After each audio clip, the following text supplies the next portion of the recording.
Today's video is brought to you by Audible. You can start listening with a 30-day trial that allows you to choose one audiobook and 2 Audible originals for free. And I'll tell you how to do it. You simply go to audible.com/companyman or text companyman to 500-500.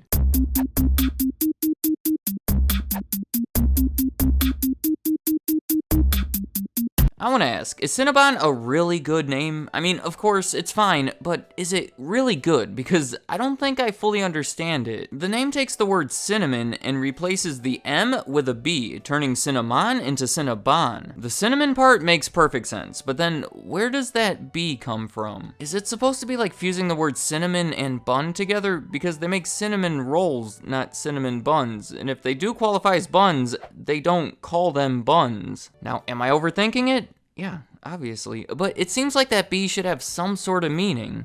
I'll get past it. Everyone's been to Cinnabon, right? Or at least seen it in the mall. They are everywhere. There's twice as many Cinnabons today as there were 10 years ago. Over 1,500 of them spread across 50 countries, all over North America, a good part of South America, sections of Europe, Asia, Australia. This is a shopping mall staple that's been around for decades and is growing faster now than ever before. They sell over 1 billion of these cinnamon rolls every year and are just unlike anyone else. So, I think this is a perfect subject to talk about why they're successful. The main guy here is Richard Komen. In the late 1950s, he attended graduate school at the University of Washington. A few years after graduation, in 1961, he took $1,000 he had saved, teamed up with his uncle, and together they won a contract to supply his former university's football stadium with concessions for the next 3 years. He would be the guy that supplies all the hot dogs and peanuts to the fans. Through the rest of the 1960s, he grew this concession business by gaining new contracts from different arenas and convention centers all across the country. In 1969, Komen decided to branch out a bit by opening a restaurant called the Red Baron. He quickly separated that restaurant into its own company, apart from the concession business, and called that new company Restaurants Unlimited. This company became an even bigger success. Through the 1970s, he was building multiple chains of restaurants. The big ones early on were the steakhouse called Clydesdale and a seafood place called Horatio's. Both of them had a theme. Initially, they were around the Seattle area, but quickly expanded all over the West Coast. By the 1980s, they were operating so many different types of restaurants under all of these different names. I know. You want to hear about these delicious cinnamon rolls, and I'm over here talking about these high-end seafood restaurants. I'm going to need you to stick with me, because it's all about to come together. In 1985, when Restaurants Unlimited was up to 16 locations with various names and themes and foods, collectively pulling in about $40 million a year, the company was looking for a bit of a side business. Something a little simpler that wouldn't require too much attention because they did have 16 restaurants to worry about. Ideally, it would be cheap to get started, but have potential for future growth if they chose to pursue that. Their answer was Cinnabon, because really, there's not much to it. They have small locations that are simple enough to operate, especially since in the beginning, they only sold one thing, which could also lead to pretty good margins. It's important to highlight that they did not expect much from Cinnabon. It was a simple side business that they figured could one day maybe grow to 50 locations. So now they have their idea, but an important piece of all this is having a good recipe. If you're only selling one thing, that one thing better be pretty good. To develop it, they asked for some help from this woman who already ran a bakery in the area. Her name was Julianne Brousseau, but many know her by her nickname,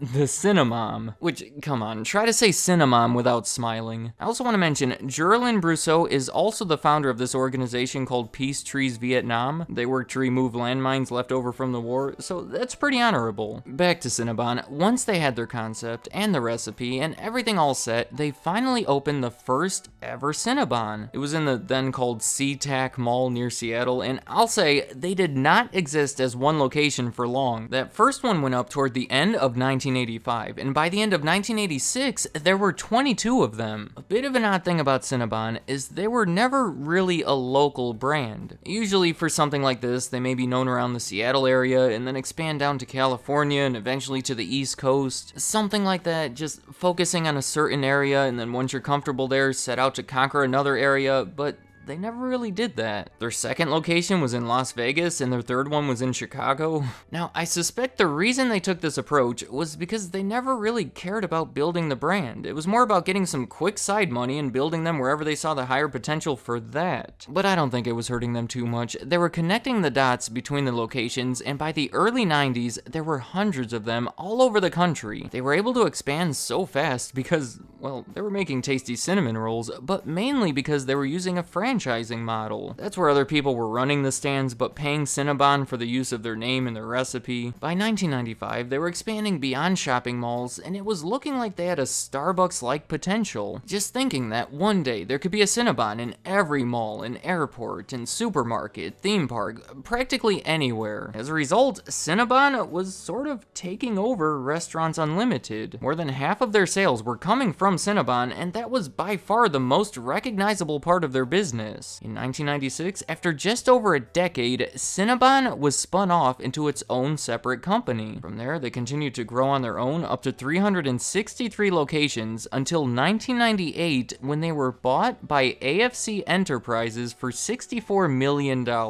At that time, AFC Enterprises were the owners of Popeye's Chicken and Church's Chicken, in addition to Seattle's Best Coffee and some other restaurants. Despite adding hundreds of new locations over the next 5 years, they sold it in 2004 for a third of what they bought it for. In addition, they sold most of their other restaurant chains and dealt with this accounting scandal around that time, so this is a deep subject. The buyers were Focus Brands, who still own it today, along with some other notable brands. Through all of these changes, over the past 35 years, Cinnabon has always been growing and has always maintained a certain level of success. So let's look more specifically now at why they're so successful. And we've already touched on a lot of it, this franchising model that makes it easy to expand and grow brand recognition, that extremely limited menu early on that provided high margins and the much needed simplicity at the time, the recipe that they were sure to perfect before selling a single cinnamon roll. You know, to go along with the recipe, specifically the cinnamon, I've tasted it and I can confirm that this is not your average cinnamon. It's actually Macara cinnamon, which is their own trademarked blend that's sourced from Indonesia. Having that unique taste that separates them from all the other cinnamon rolls out there is important. The same thing goes for their ooey gooey frosting and the other parts of their food, but